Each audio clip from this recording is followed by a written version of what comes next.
Un šodien es jums pastāstīšu par vienu no produktiem, kurš ir ļoti uzlabojis manu ādas stāvokli, tajā skaitā arī sejas ādu.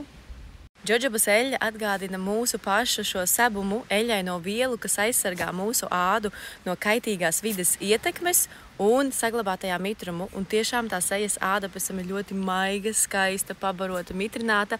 Kā es teicu, es ikdienā nelietoju vispār kosmētiku un redzat, kāda izskatās sejas āda, kad viņa ir kārtīgi mitrināta, pabarota un mīlēta. Džožobas eļļa ir kā šķidrais vasks, kas atdzīvina, atjauno un nomierina kairinātu ādu, kā arī novērš grumbas. Tā ļoti viegli iepilcās sejas ādā, nerada taukaino sajūtu, un es izbaudu katru brīdi, kad es lietoju šo eļļu. No rīta un vakarā pēc sejas mazgāšanas, pirms serumu un krēmu uzklāšanas.